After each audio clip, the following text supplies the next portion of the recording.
আসসালামু আলাইকুম ওরহমতুল্লাহি ওয়া বারাকাতুহু।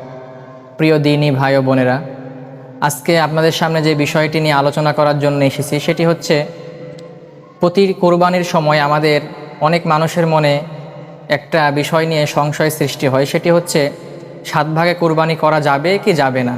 এই প্রশ্নের মধ্যে অনেক আমরা আটকে যাই, দ্বিধাদ্বন্দ্বের মধ্যে পড়ে যাই যে আমরা কি করব, আমরা ভাগে কোরবানি করলে হবে কি হবে না, কি একা একাই করব, কোনটা উত্তম। আসুন আমরা সেটা সংক্ষেপে জেনে নিই। হাদিসের মধ্যে বর্ণিত আছে, আন জাবিরিন রাদিয়াল্লাহু আনহু ক্বালা রাসূলুল্লাহি সাল্লাল্লাহু আলাইহি ওয়াসাল্লাম ক্বালা আল বাকারাতু আন সাবআতিন ওয়াল জাযুরু আন সাবআতিন। অর্থাৎ আল্লাহ রাসূল সাল্লাল্লাহু আলাইহি ওয়াসাল্লাম হাদিসের মধ্যে বলতেছেন যে তোমরা গরু এবং উটের মধ্যে 7 ভাগে কোরবানি করো। এখন এই হাদিস সম্পর্কে সবাই একমত যে এই হাদিসটি সহিহ এবং এতে কোনো দ্বিমত নেই। কিন্তু এই হাদিসটা আমরা এটাও বুঝে আসে যে হচ্ছে 7 ভাগে কোরবানি করা যাবে।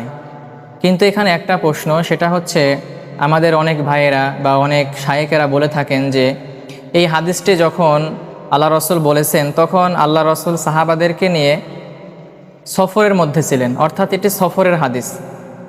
এখন আল্লাহ রসুল সাল্লাল্লাহু আলাইহি ওয়াসাল্লাম এটি সফরের মধ্যে বলেছেন, ঠিক আছে, কিন্তু এখানে আল্লাহ রসুল সাল্লাল্লাহু আলাইহি ওয়াসাল্লাম এমন কোনো খাস শব্দ ব্যবহার করে নাই যে খাস শব্দ ব্যবহার করার কারণে শুধু মাত্র সফরের মধ্যে খাস হয়ে যায়।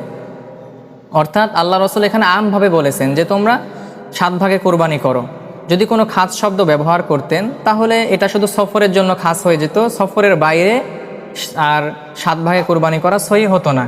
কিন্তু যেহেতু আল্লাহ রসুল সাল্লাল্লাহু আলাইহি ওয়াসাল্লাম এখানে কোনো খাস শব্দ ব্যবহার করে নাই, তাহলে আমরা যদি খাস শব্দ ব্যবহার করে ফেলি তাহলে আল্লাহ রসুল সাল্লাল্লাহু আলাইহি ওয়াসাল্লামের কথার ওপরে আমাদের কথা বলা হবে। এই কারণে আসুন, হাদিস যেহেতু বলতেছে 7 ভাগে কোরবানি করা যাবে, আমরা এটাকে মেনে নিই, এটার মধ্যে রহমত এবং বরকত। তবে এখানে তাকওয়ার মাসালা। এখন আপনি কোরবানি করবেন, অনেক সময় দেখা যায় যে আমরা এমন ভাগের সাথে কোরবানি করতেছি যারা কোনোদিন নামাজের কাছেও যায় না, যারা কোনোদিন ইসলামের যে বিধিবিধানগুলো আছে কোনোটাকে তিনি পছন্দ করেন না, কিন্তু কোরবানি আসলেই শুধু কোরবানি করে, সুদ ঘুষের সাথে সে জড়িত থাকে। এই ব্যক্তিগুলোর সাথে আমরা কি করি, কোরবানির ভাগা দিই। তো এখানে একটা তাকওয়ার মাসালা, কিরে আমি সারা জীবন নামাজ পড়লাম, রোজা করলাম, হজ করলাম, জাকাত দিলাম, কিন্তু আমি একজন সুদখোরের সাথে, ঘুষখোরের সাথে, বিড়িখোরের সাথে, বেনামাজের সাথে ভাগা দিব, এটা আমার তাকওয়ার মধ্যে মেনে নিতে পারছি না। তাহলে আপনি একা কোরবানি করাই আমার মতে উত্তম এবং একা করাটাই বেশি ভালো।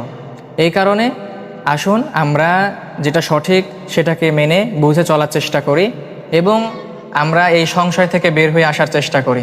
এখানে খন্দকার আবদুল্লাহ জাহাঙ্গীর রহিমাহুল্লাহ যিনি মারা গেছেন, তিনি এই বিষয়টা সম্পর্কে সুন্দর একটি আলোচনা করেছেন। তিনিও বলেন যে আমাদের অনেক আহলে হাদিস ভাইয়েরা অনেক সময় বলে থাকেন যে 7 ভাগে কুরবানি করাই যাবে না, এই হাদিসটাকে একবারে খাস করে দেয় সফরের মধ্যে।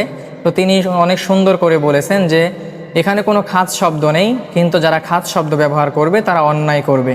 এই কারণে আসুন আমরা যেই রকমভাবে আল্লাহ রসুল বলেছেন সেই রকমভাবে কুরবানি করি এবং গরু, তারপরে উট এবং মহিষের মধ্যে যদি কেউ তাকওয়াকে বজায় রেখে এবং ভালো ভাগিদার পেয়ে যদি 7 ভাগে কুরবানি করে, ইনশাআল্লাহ আল্লাহ চাহে তো সেই কুরবানি কবুল হয়ে যাবে এবং আল্লাহর কাছে সেটা ধর্তব্য হবে। আর যেগুলো অন্য প্রাণী আছে সেগুলোর মধ্যে তো ভাগে কুরবানি হবে না। আল্লাহ পাক রব্বুল আলামিন আমাদের সবাইকে সঠিকটা বুঝে কুরবানি করার তৌফিক দান করুন। আসসালামু আলাইকুম ওয়া রাহমাতুল্লাহ।